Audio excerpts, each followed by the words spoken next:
Olá, bom dia, boa tarde, boa noite. Eu sou Alexandre Toledo, sou da Líder Educa, a Líder que é uma consultoria especializada em desenvolvimento de pessoas, em capacitação de gente, que através dos nossos trabalhos, das nossas aulas, dos nossos conteúdos, tem aprendido a executar suas funções e também aprendido a se conhecer, a se desenvolver como seres humanos, enfim.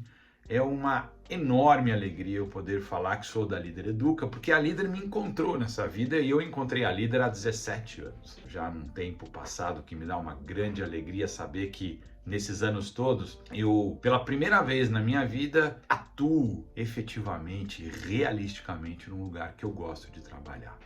Me perdoem os outros, mas a verdade é essa. Trabalho desde os 14 anos, tenho 53. Não era muito incomum na década de 80 crianças trabalharem, não havia muito problema com isso, sobretudo na camada social em que eu vivia. Meu pai operário, minha mãe professora, condições materiais de existências ali média baixa, então vai trabalhar, menino. Né? E lá fui eu, trabalhei em bancos, trabalhei em área de cartão de crédito, em empresas de tecnologia, até que nessa minha jornada eu acabei encontrando a Líder, dado que eu sempre atuava em áreas de treinamento, né? Sempre foi uma ligação que eu tive com áreas de desenvolvimento e treinamento. Não vou dizer para vocês que era um sonho, que eu imaginava isso. Eu admirava as áreas de treinamento e atuava em função dessa minha admiração, desse meu respeito, quase uma reverência às áreas de treinamento. Mas eu fui fazer comunicação social, depois eu fui estudar sociologia, depois eu fui estudar filosofia, então eu fui indo, né? E à medida que eu fui tentando me encontrar, a Líder me encontrou.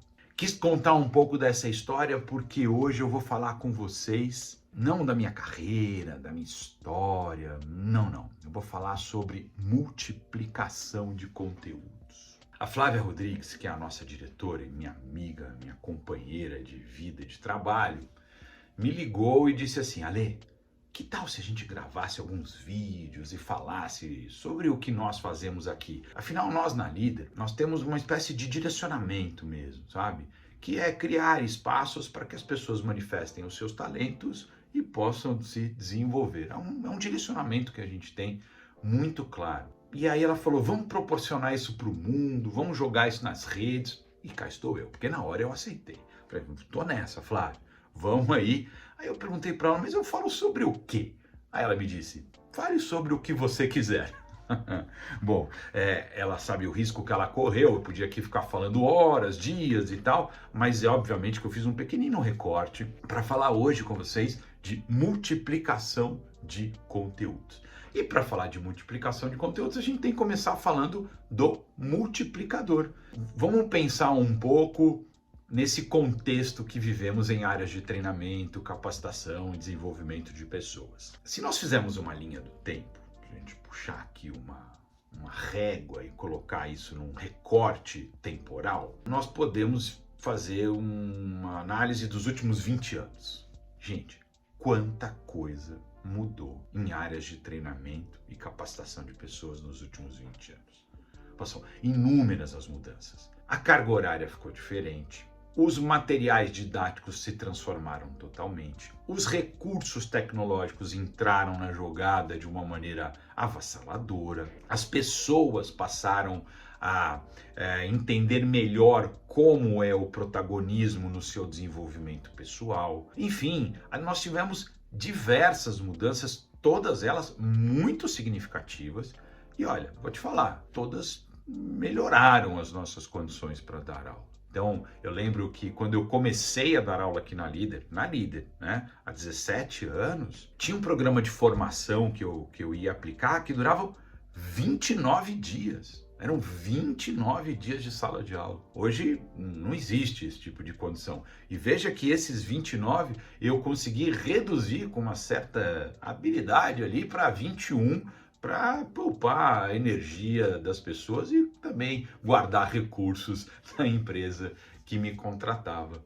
Porque era totalmente diferente, os recursos, a maneira, as formas que nós usávamos eram diferentes. Esse é um contexto. Tá claro que mudou bastante. E o que não mudou?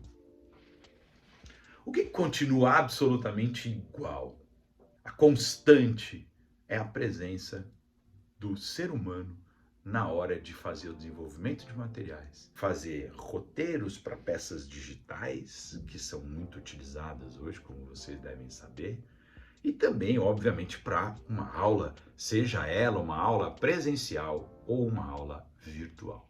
A presença da inteligência humana, do capital humano na hora de fazer um desenvolvimento e uma aplicação de sala de aula, de um conteúdo, ela continua presente, ainda. Mas a gente sabe que pode mudar a qualquer momento. Mas, por enquanto, estamos juntos. A gente vai seguindo. Quem é essa pessoa? Queria conversar com vocês sobre isso. Quem é esse multiplicador, essa multiplicadora?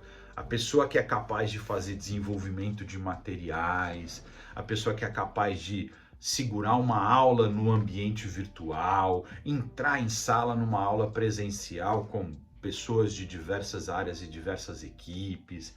Quem é essa pessoa? A gente chama normalmente de multiplicador interno, assim se referencia as pessoas que fazem esse tipo de trabalho nas empresas. Bom, vamos falar um pouco mais sobre ela. Primeiro, queria, nesse contexto, lembrar o seguinte: eu, na minha experiência, vi muito acontecer isso. Eu queria até depois ouvir de vocês nos comentários se isso continua acontecendo. Interage com a gente aqui pelas mídias sociais aí, vai ser legal. Mas na minha experiência eu vejo o seguinte: a pessoa, ela tinha lá um trabalho, né? Ela está atuando no trabalho dela e de repente ela desenvolve uma capacidade extraordinária, além do que ela faz. Ela, por uma paixão, por uma aptidão, por dedicação e às vezes até por necessidade ou vontade, ela acaba desenvolvendo isso. Vou dar um exemplo. Vamos imaginar uma pessoa, deixa eu pensar aqui, um analista financeiro. Pessoa que trabalha na análise financeira de um banco, de uma empresa, enfim. Ela deve fazer lá uma série de atividades, né? Eu imagino, por exemplo, ela deve fazer controles com planilhas, com cálculos, com projeções. Ela deve fazer análises de como o dinheiro pode ser melhor aplicado no mercado financeiro ou algum outro recurso dentro da empresa. Enfim, ela tem lá um montante e esse montante ela tem que cuidar para que os fluxos das empresas possam seguir normalmente. Vamos imaginar então que essa pessoa que tem essa habilidade, tem essa competência, desenvolve uma competência extraordinária. Agora ela não é capaz apenas de fazer isso que eu acabei de citar, mas ela é também capaz de fazer análises específicas para certas áreas e reduzir custos e otimizar os orçamentos dessas áreas. Já pensou? Ela tem uma capacidade diferenciada, para além, que supera aquilo que ela é contratada diretamente para fazer. Bom, você sabe, que quando uma pessoa faz algo extraordinário, seja lá qual for o ramo de atividade dessa pessoa, ela é vista, ela é olhada, ela é observada. Então tá lá a pessoa trabalhando e alguém sempre diz: olha, a Juliana, ela faz uma análise de orçamento como ninguém. Inclusive, ela reduziu em 10% aqui o meu orçamento e eu continuo ganhando posições na minha área, consegui fazer contratações, enfim, ela demonstra uma capacidade diferente.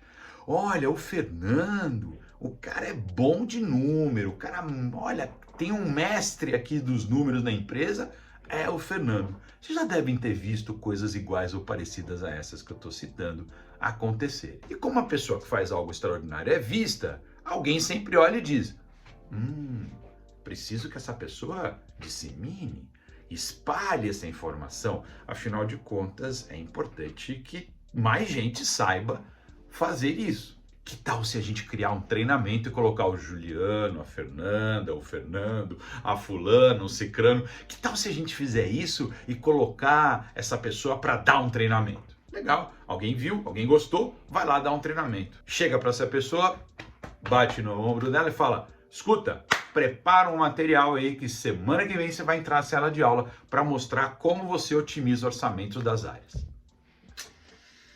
Bom, aquela pessoa normalmente, ela pode se sentir ali constrangida de alguma maneira. Alguma coisa vai acontecer com ela ali. Dificilmente ela, na minha experiência, ela vai pegar e, não, pode deixar, eu faço aqui e tal. E se eu fizer, vai fazer de um modelo, dentro de um modelo, que é um modelo professoral. Por que que isso acontece? Acontece porque quando você recebe uma instrução, uma ordem, uma provocação, e que te, digamos assim, pega de surpresa, a primeira reação que a gente tem é utilizar os recursos que nós já conhecemos, né? Então, para dar uma aula, olha o símbolo, ó, a pessoa fala, vai dar uma aula, vai dar um treinamento. Para dar uma aula, para dar um treinamento, a pessoa simbolicamente imagina o modelo que ela conhece. E qual é o modelo que a gente conhece de sala de aula? O modelo professoral. Um professor que domina um assunto, que domina uma informação, que é dono de um conhecimento, né, vai transmitir isso para quem precisa receber. Tanto que a ideia de professor é muito legal, né? A raiz da palavra profeta e professor é a mesma. Profeta é aquele que conta o que você não sabe. O professor também, ele te conta o que não sabes. Ele vai contar para você aquilo que a gente ainda não conhece. Tanto que existe o professor, o profeta, e existe o aluno, que é também, na raiz da palavra, fácil de entender. Aluno é sem luz, né, indicativo de ausência, e luno, luz. Então, é um ser sem luz.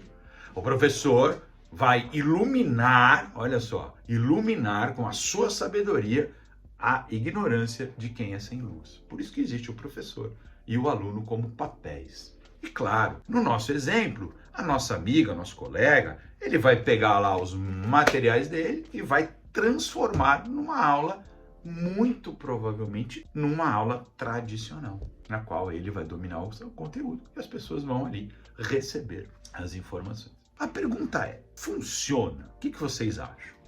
Um tempinho para você pensar aqui na resposta, conversar comigo. Sim e não. Bela resposta, né, Ale? Vocês devem estar pensando. Não, sim e não. Porque claro que funciona no sentido didático, vai funcionar. Ela vai elaborar, ela vai criar, ela vai fazer um esforço didático para que aquilo aconteça. Mas e no sentido prático? Em outras palavras, cumprir o objetivo que era disseminar, multiplicar, transformar outras pessoas naquela figura que eu sou, naquele conteúdo que eu domino. Então aí fica a dúvida, porque o modelo professoral, ele é absolutamente necessário. Atenção, senhoras e senhores, queridos e queridas que me acompanham aqui. Não existe vida sem o professor. Não há aqui nenhuma tentativa de dizer que o modelo professoral não é o necessário. Por favor, se está pensando isso, volte o vídeo 2, 3, 10 vezes, porque não é isso que eu estou dizendo. Eu estou dizendo que o modelo professoral é necessário. Porém, nem todos nós fomos preparados para sermos professores. O professor precisa de bagagem, de estofo, de história, de chão de sala para poder lidar com tudo isso, inclusive tecnicamente de uma licenciatura. Já o nosso exemplo lá do querido ou da querida que está trabalhando na área de finanças, ele obviamente não estava preparado para isso. E aí entra a figura do multiplicador. O multiplicador, diferentemente do professor, é aquela pessoa que vai reunir os seus conhecimentos com a vivência prática necessária para a atuação na empresa, no local de trabalho. Ele não apenas levará aquilo que ele sabe, mas ele facilitará, atenção para essa expressão, facilitará o caminho para as outras pessoas. Uma vez que o professor normalmente é o caminho, a verdade e a luz, eu estou falando luz de propósito, porque ele iluminará a ignorância de todos nós, e isso é bom. O multiplicador, ele é parte do caminho, parte da verdade e parte da luz. Ele não é o todo. Aliás, a pergunta agora pode ser, e onde está a outra parte? Né? Se ele é apenas um pedaço, pedaço importante do conteúdo, da informação. A outra parte está nas pessoas que trabalharão com ele em sala. As pessoas que irão para o seu treinamento e sua capacitação. A outra parte está ali, porque ele não tem todas as verdades e também não tem todas as técnicas necessárias para que essa verdade surja repentinamente da mente das pessoas. Não, o trabalho é quase de um garimpeiro mesmo, de entrar numa sala de aula e abrir espaços para que os talentos das pessoas se manifestem. Então, nesse contexto, a gente sabe que muita coisa mudou, gente, muita coisa mudou mesmo. Mas a presença de homens e mulheres fazendo com que o conteúdo seja transmitido de maneira facilitadora é o que a gente encontra de melhor como multiplicadores de conhecimento. Legal? Então, acho que aqui a gente tem uma primeira parte, uma parte importante para fazer uma distinção mesmo, tá? Eu estou forçando essa distinção entre o papel de um professor e o papel do multiplicador. O professor, ele vai direcionar as pessoas de acordo com a sua matéria, com o seu conhecimento, com as suas condições. E depois disso, as pessoas vão, gente, para todos os lugares do mundo, né? Eu tenho um amigo meu que é professor, ele estava me contando uma história muito legal. Ele estava dizendo o seguinte: pô, Ale, eu tinha uma menina, né, uma aluna no ensino médio, no último ano do ensino médio. E ela não conseguia passar na prova de matemática. Ele é professor de matemática e desenho geométrico.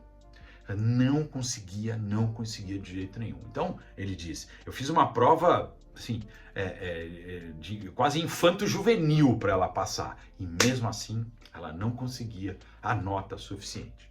Aí no conselho de classe lá, eu falei, quer saber, eu vou fazer uma prova ainda mais fácil. E aí, sim, claro, atingiu o resultado lá, a nota necessária. O mais curioso dessa história, sabe qual é? Que o professor nunca sabe o que vai acontecer com o aluno. Essa moça entrou em primeiro lugar na psicologia da PUC. O que ele esperava dela? Ele não sabe. O professor, quando termina um ano, termina um semestre, termina até uma aula, ele efetivamente não sabe o que vai acontecer. Nós, multiplicadores, estamos num outro campo social. A gente não está na academia, a gente não está na faculdade, a gente não está no colégio. Nós, multiplicadores, estamos num campo social que é o campo corporativo. E esse campo, ele tem jogadores. Aliás, são chamados de players, né?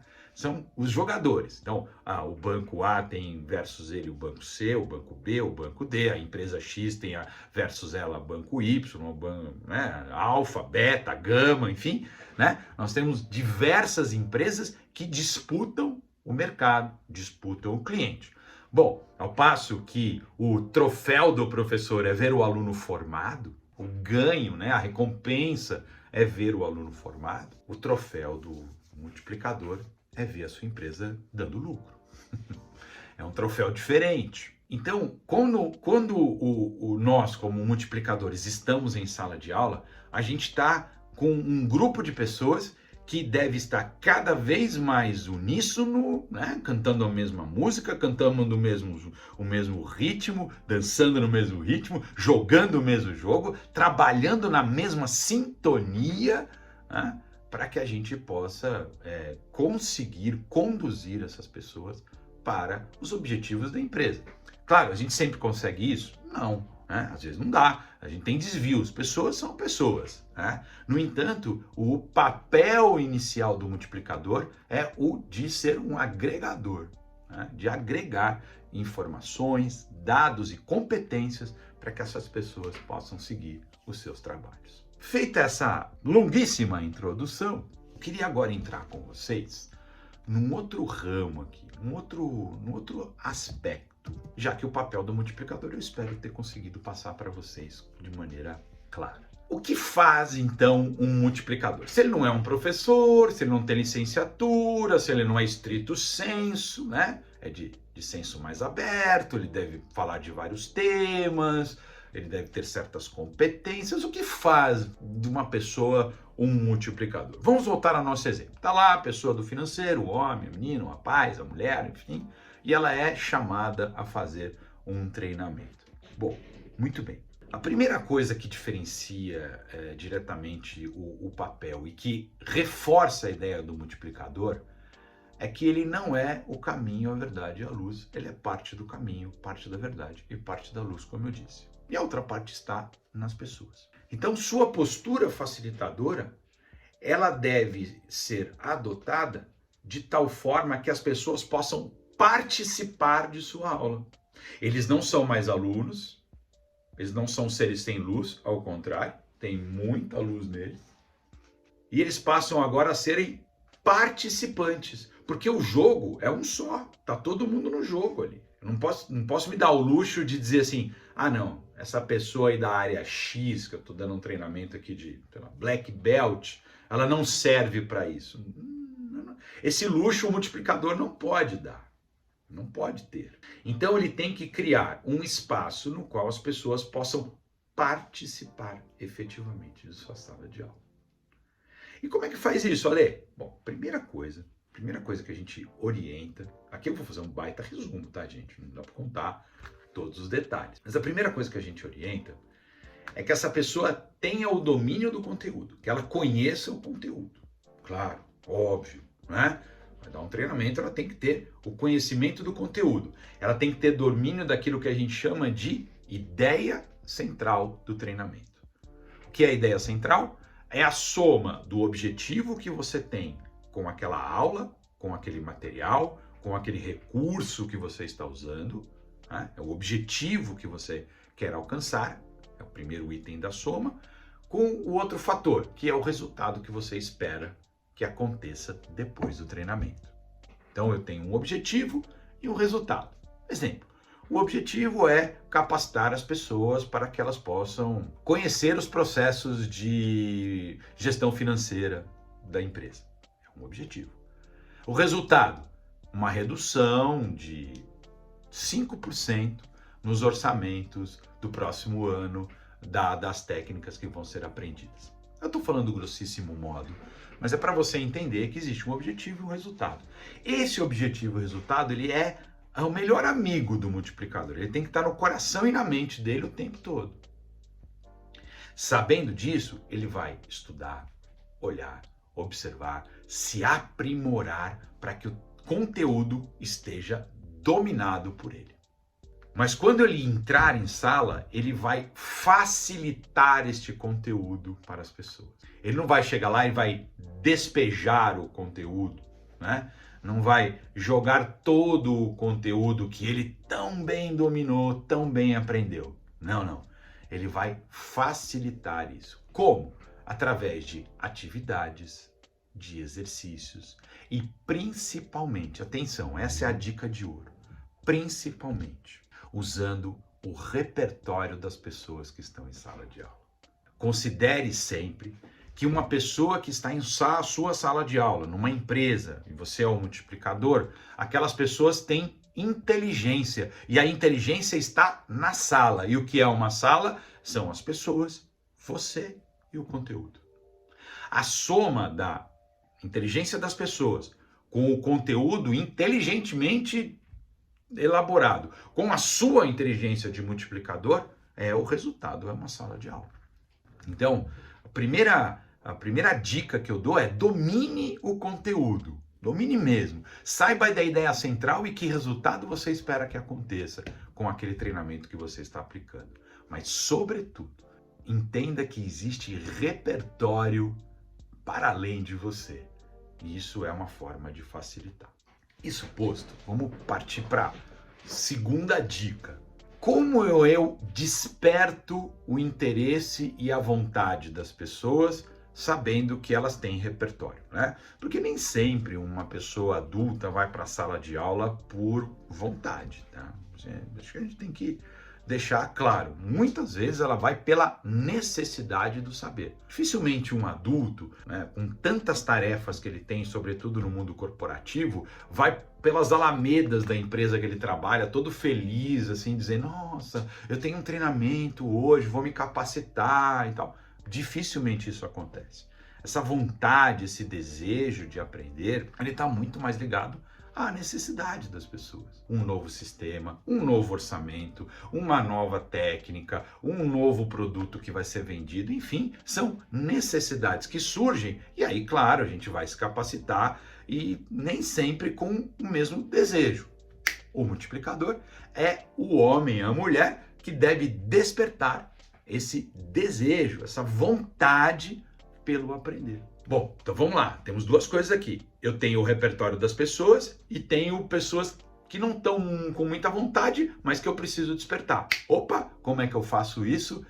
Trazendo-elas para o jogo através de perguntas facilitadoras.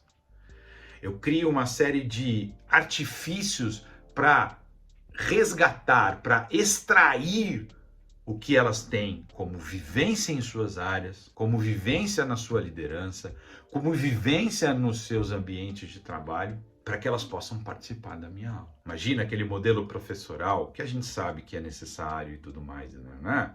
Mas imagina um modelo professoral no qual eu digo e você aprende. Aqui a gente inverte a ideia. Você me diz o que você precisa aprender, que eu trago o conteúdo para você. É diferente. Então, através de perguntas facilitadoras, esse é o nome técnico que nós usamos, você vai explorando o que as pessoas conhecem e vai trazendo o teu conteúdo para a realidade das pessoas. É muito legal. Isso é muito legal. Vou dar um exemplo para facilitar isso para vocês. Eu estava dando uma aula recentemente sobre feedbacks, né? Bom, é uma empresa do ramo de varejo, eu nunca trabalhei numa empresa, numa loja de varejo, né? Eu não tenho essa vivência, mas eu tenho algumas vivências como consumidor e principalmente na minha profissão como consultor, como facilitador, eu me interesso pela vida das pessoas e como ela funciona. Né?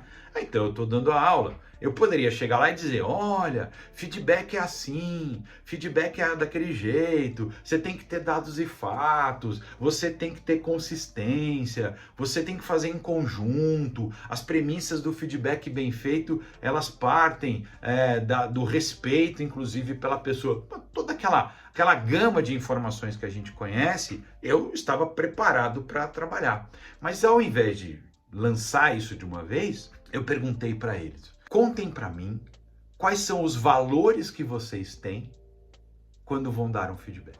Que valores vocês usam quando vocês vão dar um feedback? Você é mais generoso? Você é mais empático? Você é mais direto? Você é mais pragmático? Conta para mim como você aplica o feedback. Gente, foi muito legal. Porque no momento em que eles começaram a falar, eles foram dando todos os insumos que eu precisava para cobrir as premissas de um feedback bem feito. O generoso, o empático, o atento, o pragmático. Eles foram abrindo a sua caixa de repertório para que eu conhecesse. Em determinado momento eu descobri que existe nesta empresa alguns símbolos que são indicadores de que haverá um feedback. Que as pessoas saem do local ali, normalmente para ter um pouquinho mais de reserva, de espaço, e vão tomar um café, né? Vão dar uma volta nas cercanias da loja, e aí isso já denota um feedback. E quando eles começaram a contar que fazem isso, eu fui vendo como a vida deles funciona, como o dia a dia deles funciona. Entende o que eu quero dizer? Espero que tenha ficado claro para vocês. Se não, eu repito alguns exemplos, manda mensagem aí que eu vou repetindo, porque em suma, o que eu estou dizendo? Parta do repertório das pessoas para chegar no seu. Cuidado para não ser o dono de todas as verdades. Né? O mundo anda com poucas verdades absolutas se você observar com carinho. Né? Então, pensem nesse modelo.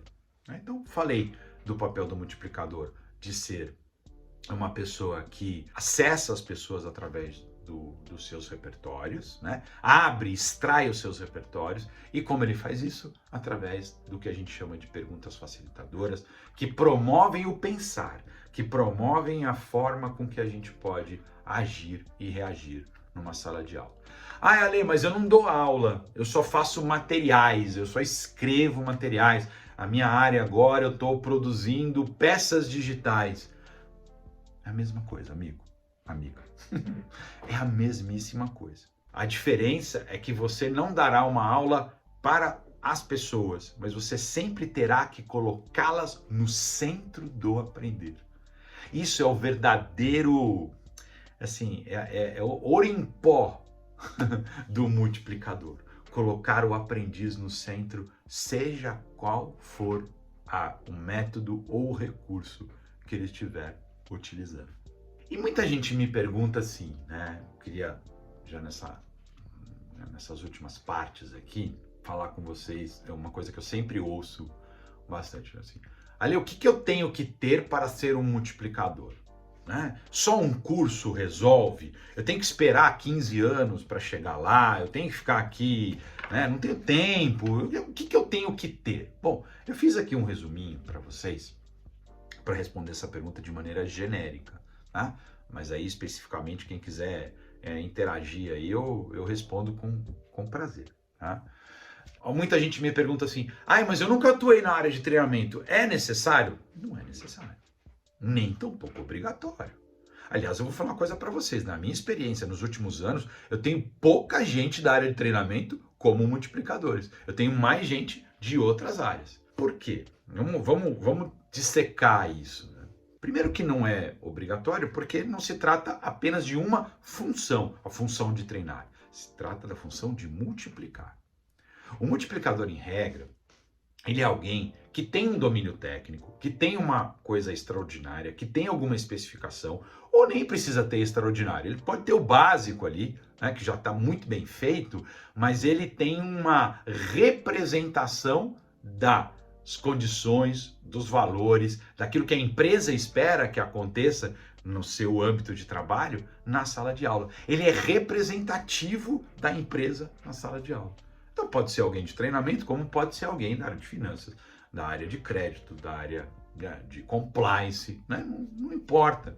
Né? O que importa é que ele represente os valores que aquela empresa tem. Né? Porque, afinal de contas, como ele vai multiplicar, espera-se que ele multiplique o que há de melhor, portanto, o que há de valor naquele ambiente. Então, o primeiro ponto é, essa pessoa representa bem os valores, aquilo que se espera da empresa, da companhia que ela atua? Então, independentemente da área que ela atua. É isso que eu normalmente digo. Mas isso é uma coisa, digamos assim, um pouco mais genérica, né? Um pouco mais elevada. Num âmbito mais pessoal, eu digo o seguinte, a tua postura deve ser aberta para o aprender. Parece óbvio, né? Porque a gente aprende o tempo todo. Mas eu já vi várias vezes em sala de aula, gente que não estava com uma postura, digamos, totalmente aberta para aprender e vai tentar usar a técnica para extrair o repertório do outro e o que faz? Entra num embate de defesa de ideias. E aí, gente, não funciona. Não funciona. Porque quando eu me apaixono por uma ideia e não largo mão de jeito nenhum dela, eu sou defensor daquela ideia, eu não permito que o outro avance. Eu não permito, inclusive, uma nova perspectiva para mim.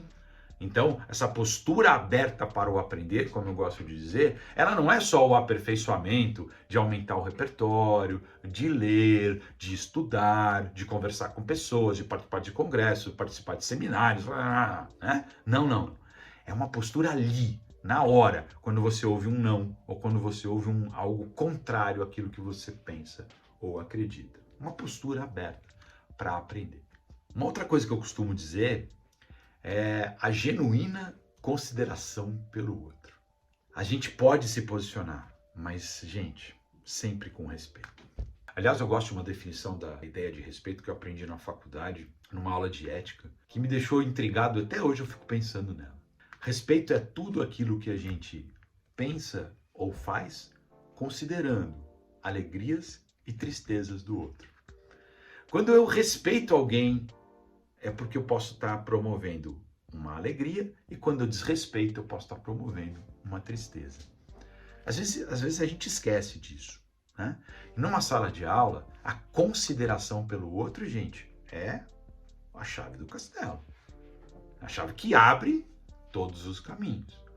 Eu não abro mão disso nas minhas aulas e digo fortemente que quando a gente considera o outro, a gente abre um espaço que é para o aprendizado de todos que estão na sala de aula. Já vi acontecer professor, multiplicador, facilitador, né, entrar em discussão com um e perder a sala toda, né? As pessoas ficam ali fisicamente, o corpo fica lá, mas as almas vão todas embora. Sobretudo em aulas quando a gente lida com empresas, com gente gabaritada, né? Gente importante. E o último item que eu costumo dizer, esse é digamos, um item bastante atual, que é a diversidade. Quando eu falo diversidade, imediatamente você pode pensar, questões raciais, ponto positivo. Questões de orientação sexual, ponto positivo. Questões de religião, ponto positivo.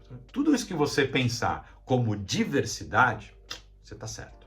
Porque é o que nós estamos vivendo de melhor no século XXI. Tá? Eu costumo dizer que o que há de melhor no século XXI é a capacidade de, enfim, a gente aceitar a diversidade. Mas tem um problema.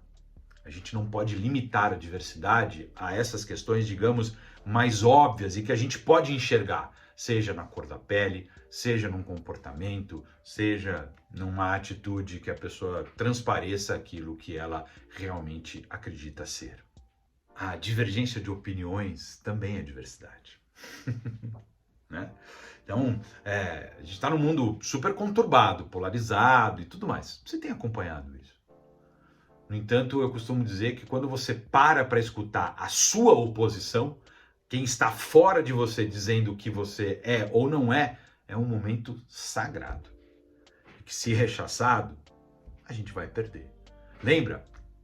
Colocar o aprendiz no centro. Para isso, eu preciso, inclusive, respeitar a sua curva de aprendizado, que é diversidade. Tem um que sabe mais, tem um que sabe menos, né? A sua experiência de vida naquela função, naquela atividade que eu estou treinando, comparando com outros. Isso também é diversidade. Né? E, de certa maneira, eu acho que isso acaba, digamos, englobando todas as nossas condições. Né? A diversidade, essa sim, seja muito bem-vinda. Se não tem muita coisa acontecendo boa no século XXI, a ideia de convivência para a sala de aula, inclusive, para a sala de aula, uma convivência sadia e respeitosa, tem sido um ponto que eu tenho agradecido bastante. Eu vou falar agora para vocês sobre multiplicação em ambiente virtual. Março de 2020, mais precisamente lá pelo dia 13 de março de 2020, se eu não me engano, às vezes eu confundo 12 com 13, mas vamos ficar com 13. Pandemia. Bom, olhar para o mundo é tão rápido, né? Que olhar hoje, né? Parece que passou e tal. Mas muita gente perdeu a vida, muita gente perdeu amigos, muita gente perdeu gente amada. Foi muito difícil. Todo mundo já sabe disso. Passou? Acho que sim, né? Não sei, não sou médico, não sei. Mas uma coisa ficou. A nossa capacidade de dar aulas como multiplicadores em ambiente virtual. A lei é muito diferente? É sim. Bom, vamos falar das diferenças para que você, como multiplicador, possa reunir tudo isso que eu falei. Lembra? Colocar o aprendiz no centro, ter a ideia central como sua melhor amiga, usar perguntas facilitadoras e, sobretudo, estabelecer uma relação com as pessoas. Primeira aula que eu fui dar virtual, eu fiz como se estivesse dando uma aula presencial. E como é que eu dou aula presencial? Primeiro, eu nunca chego às 9 horas. O treinamento é às 9, eu chego às 8. Para arrumar a sala, para deixar tudo em ordem, mas sobretudo para receber as pessoas. E à medida que elas vão entrando, a aula já começa quando chega a primeira pessoa, o primeiro participante. Chegou, começou a aula. recebo, quero saber quem é, quero saber de onde veio, quero saber o que faz, quero saber inclusive o que ele está esperando desse treinamento, o que ele veio fazer ali. Né? Afinal de contas, é ele que vai me dizer muito de como eu vou conduzir a minha aula. Lembra? O aluno, né? O participante no centro do aprender. E aí eu me vi numa situação aqui, né? Porque o Zoom, o Teams e tal, quem já deu aula no Zoom, no Teams, ou já fez reunião, sabe, né? É caótico. As pessoas vão entrando, pim, pim, pim, vai entrando, e você não consegue saber. Mas ele oferece uma baita vantagem. Ele vai dando o nominho das pessoas ali. Então vai entrando o João, a Fernanda, o Abreu, o Epaminondas, a Juliana, a Jéssica, vai entrando e você vai reunindo aquelas pessoas. Na primeira aula que eu fui dar nessas condições, eu confesso me senti um pouco desambientado, mas eu falei, não. O que vale mais é a relação. E eles estão me oferecendo coisas que no presencial eu tinha parcialmente, eu estou recebendo tudo de uma vez. Que é nome, empresa e principalmente, né, parte do corpo. Você só vê o rosto, né? E eu comecei a fazer da mesma maneira que eu fazia na aula presencial. Recebi com alegria, recebi com vontade mesmo de estar lá, com genuína dedicação e respeito a cada um que estava lá, para ir tirando essas travas, porque se eu estava receoso, com medo, ansioso, eles também estavam, porque eles não estavam num treinamento, vou lá ver como é que é, não, a vida deles estava mudando, e mudando para um lugar que a gente não sabia onde vai, não ia onde ia dar. Hoje a gente tem mais ou menos ideia, mas a gente não sabia como ia ser. E, gente, foi uma experiência muito legal, de poder gastar, né, entre aspas, investir um tempo naquele acolhimento digital. Inclusive, usando o chat como referência para conversar com quem não podia ouvir, usando a câmera, né, e os fundos para poder criar alguma interação, porque tem sempre alguém que fala, Ale, você gosta do Medium, você gosta de não sei o quê, tá? Você vai criando espaços com as pessoas e de repente você faz a mesma coisa e pega alguma informação que está atrás dela para poder usar, inclusive, na sua sala de aula. Veja que, de novo, a gente está falando de relacionamento. Eu não usei essa palavra muitas vezes nesse vídeo, espero que nem lembro, mas acho que não. Mas sala de aula para mim é relacionamento. A gente não aprende, para mim, tá? Não aprende se não houver um relacionamento. Porque relacionamento é emoção. E se você tirar a emoção da equação do aprender, a pessoa não aprende. Tire da equação do aprender as emoções e elas não vão conseguir o desenvolvimento que é necessário. Elas podem aprender até mecanicamente, mas de maneira ativa elas não vão participar. Então, o quebra-gelo no virtual tem me ajudado bastante a fazer isso de uma maneira íntegra, sobretudo emocionada. Não treslocada, mas emocionada. Isso tem ajudado bastante. E olha que nós fizemos aqui na Líder muita coisa no virtual. Muita coisa. Só para você ter uma ideia, em 2 anos dei uma aula presencial. Todas as outras foram no ambiente virtual. Oxalá continue assim e que a gente possa aprender ainda mais nesse ambiente. Outro ponto do virtual que é sensível é a capacidade de escuta. Não sei se você já notou isso. Melhorou. Porque numa sala de aula, muitas vezes as pessoas distraem, saem, elas não ficam tão localizadas naquele lugar. No virtual, a capacidade de escuta ela é concentrada, porque normalmente só uma pessoa fala, é um canal de áudio só. Então, quando um fala, os outros tendem a prestar atenção, porque pode ser um assunto interessante. Você sabe, né? Ninguém deixa de se interessar por aquilo que lhe é interessante. Se você criou um ambiente no qual as pessoas estão realmente interessadas e com vontade de participar, lembra da vontade de participar? Para tirar as travas, para fazer com que a pessoa participe com o seu repertório, com as suas necessidades. Se você conseguir fazer isso, as pessoas tendem a querer escutar mais o outro, sobretudo em grupos menores. Grupos maiores, com 25, 30, às vezes até 50 pessoas, obviamente que você não tem todo esse controle e essa situação. No entanto, eu estou compartilhando com vocês essa minha experiência. E pode ser só uma sensação, Me conta como tem sido a sua experiência, quem sabe a gente pode ajudar você e também você me ajudar, né? Porque eu não sei nem metade do que você sabe, eu não sei nada do que você sabe, porque eu não estou nem te vendo, você vai me contar depois de maneira apropriada. Então, o ambiente virtual ele tem oferecido isso também. E o ambiente virtual oferece uma coisa muito legal para a gente que dá aula, que é a possibilidade do descanso físico. Ao passo que estar numa mesa, numa cadeira aqui, cansa demais o ombro, as pernas, né? Ficar sentado às vezes 8, 10 horas, realmente cansa. Mas a recuperação física tem parecido melhor para mim. E olha, gente, vou falar uma coisa. Se aula para mim é emoção, a aula também é física, seja no virtual, seja no presencial. Porque a minha dedicação é para que eu esteja em completa disposição para o outro. A gente faz um esforço, né? Eu, pelo menos, faço um esforço emocional e físico para estar com as pessoas. E uma cidade como São Paulo, grandes cidades, né, do Brasil todo, elas oferecem um negócio chamado congestionamento. Que aqui em São Paulo a gente chama de trânsito. Se fosse trânsito, tava bom, né? Andaria para lá e para cá. É congestionamento. Né? Outro dia eu vi que numa pesquisa aí, uma galinha, ela voa, se espantada, a quase 10 km por hora. 9 e pouquinho. Um carro em São Paulo, a velocidade média é essa também. Então o deslocamento para ir dar aula, para chegar mais cedo, para voltar, para ficar, também era um desgaste, ou é um desgaste ainda, né? Estou falando do meu caso. Então isso quer dizer que a recuperação física de você poder estar eventualmente no seu escritório ou na sua casa e não ter esse deslocamento, me parece, principalmente para aulas contínuas de 2, 3 dias, me parece, minha percepção, estou dividindo isso com vocês, tem sido um ponto positivo também.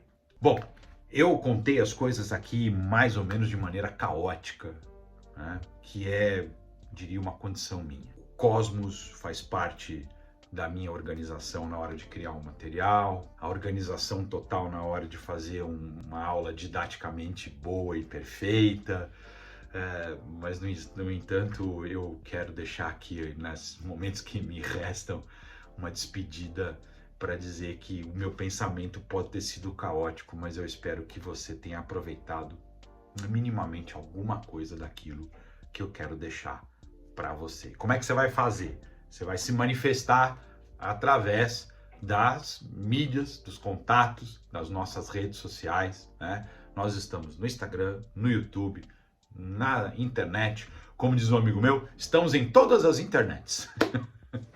Mas aí, oportunamente, você vai receber mais informações de como nos acessar. Deixo aqui a minha disposição, a minha alegria e a minha sensação de prazer de ter podido compartilhar com vocês alguma coisinha, né, do que eu acho que eu sei. E você vai me dizer muito do que você sabe para a gente poder juntar isso e fazer uma coisa ainda melhor. Para mim, para você, para a líder e quem sabe até para quem a gente ama, para quem a gente gosta. Legal? Então, valeu, muito obrigado. Vejo vocês na próxima. Tchau!